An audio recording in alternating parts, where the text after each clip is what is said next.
Hey, what's going on, y'all? Y'all are back for another review, another recap of Half and a Half, not season 3. I don't know what episode, don't even know the name, but I get that information for you. Before we get into tonight's episode, let's recap until last week because your boy was not feeling well last week and he slept right through the episode. Missed the 7 o'clock, the 8 o'clock and the 11 o'clock. So we're gonna get into this episode of last week and we're gonna get into tonight's episode. Let's quickly recap and get our mind refreshed of what happened. So last week we learned that Jeffrey is not playing with Veronica no more.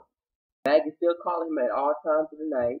David gets ready to goes to see Candace. Candace knows Amanda's dead.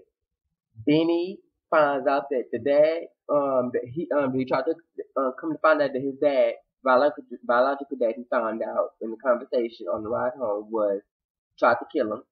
Candace and Hannah comes to an agreement. They forgive each other. Cry, have a moment. Quincy comes and visits Jeffrey. They have a tussle. And Jim and Wyatt gets into it.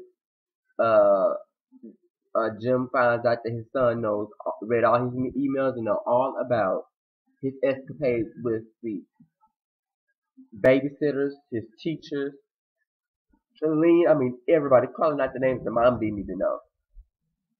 Now, we've gotten to all of that. We learned our lesson of last week. Let's get into this week now.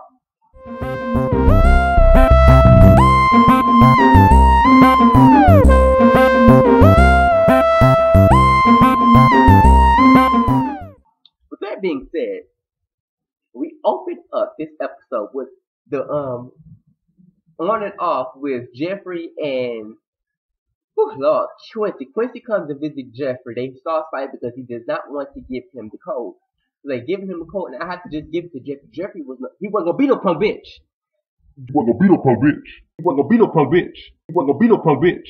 Jeffrey is a straight. Jeffrey, I don't know. He got a little bit of Veronica in him, even though he kind of stirred him, but he got a little bit of Veronica in him though, because he tackled Quincy and Quincy fell over the countertop and fell off on the floor, and they was rustling and tussling and bustling and cussling and everything with the INGS. And Jeffrey was getting punches in, he was getting his couple of licks in, and then Quincy was getting his licks in, and then next thing you know, Jeffrey lost the damn fight. He got his ass whooped. I'm going just like that. Get his behind whooped.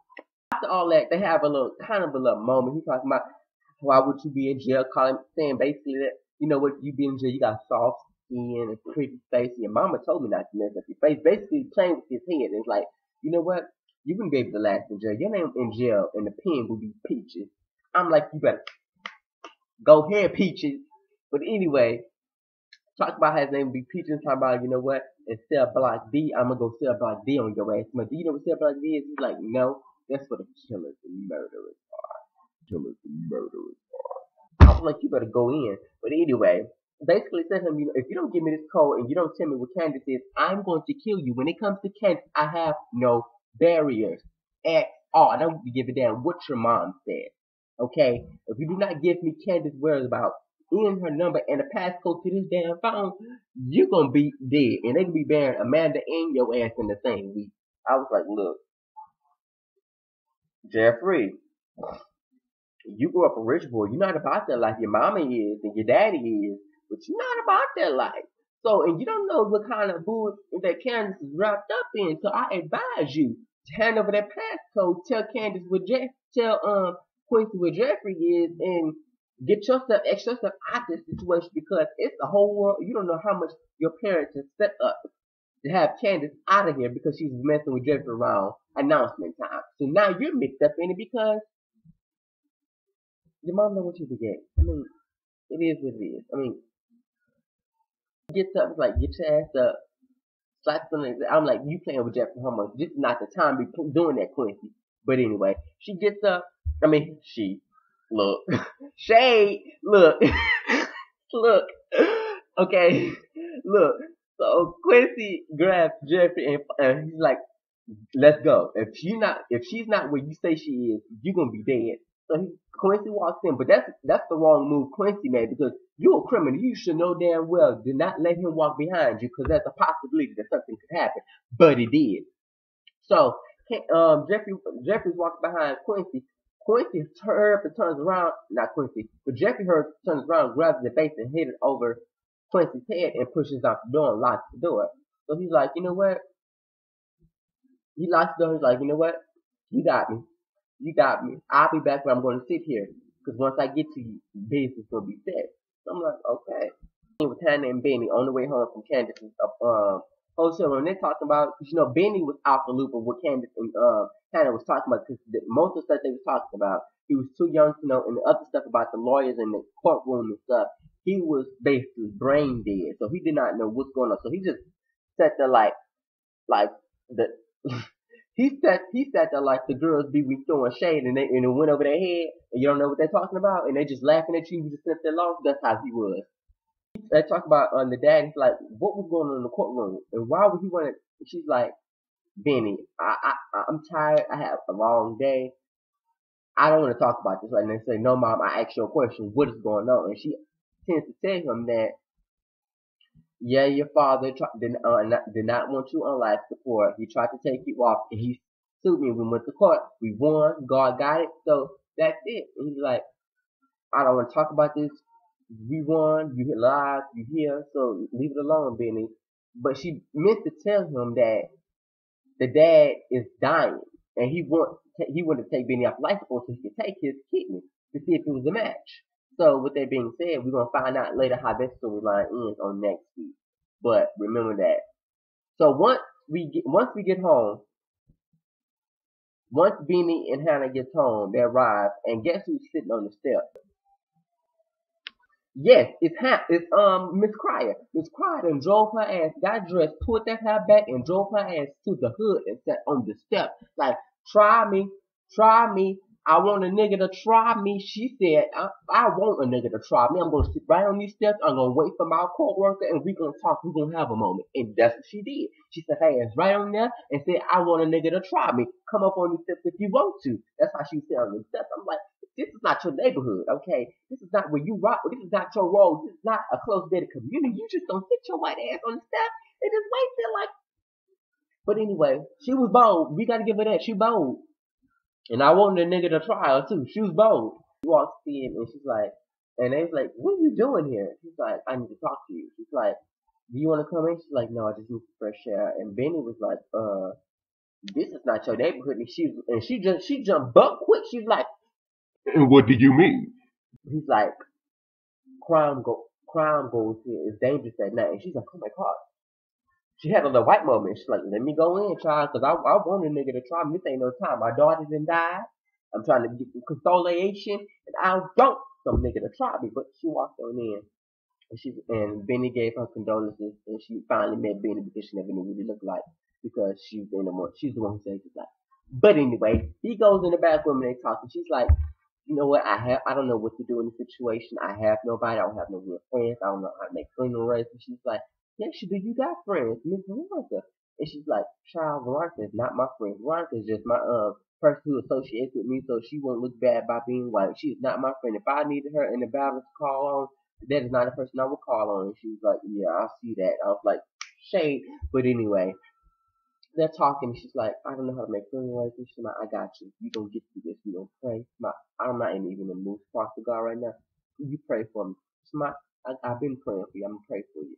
So that was that scene. They had a little come to Jesus moment. Hallelujah. David comes and meets with Candace. Candace is talking all big shot. He's like, you know what? She's talking about, well, I'm going to house Jeffrey. I mean, how's Jim? She's like, Jim is grieving. She's like, I'm going to come tomorrow and visit him. He's like, no, you're not coming there. She's like, you got millions of dollars. You humiliated him.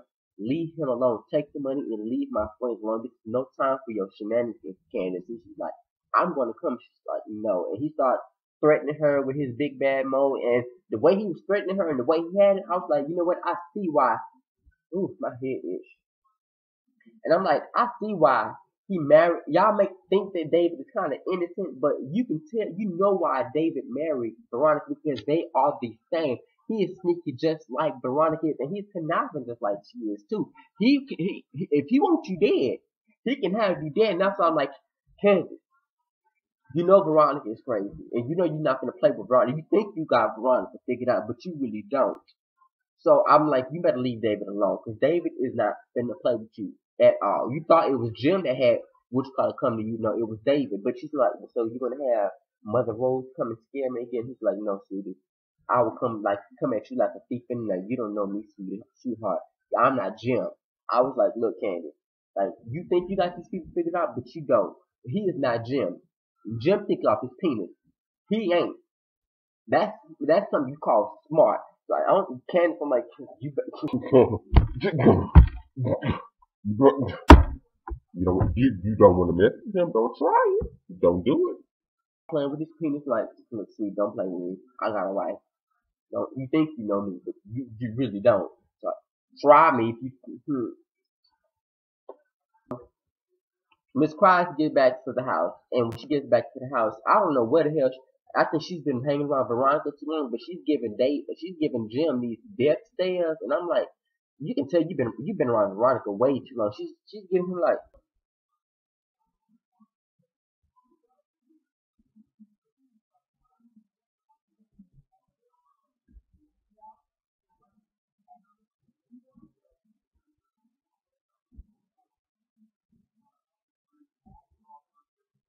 You better go ahead and give him a death stare and scare all his insides out, like Candace ain't already did that.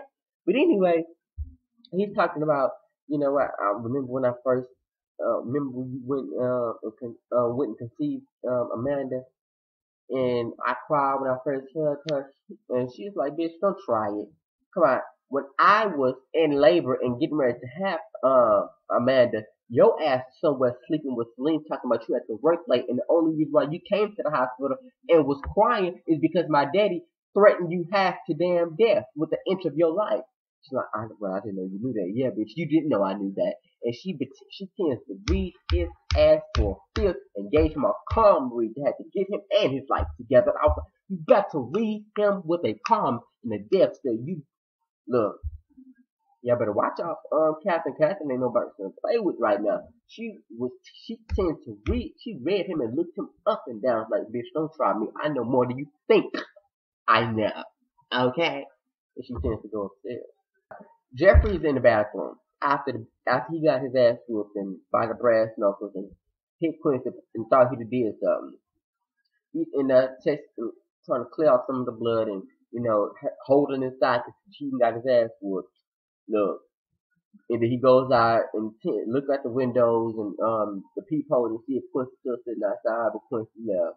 He looks out the peephole, opens the door, no side of Quincy. So Beanie.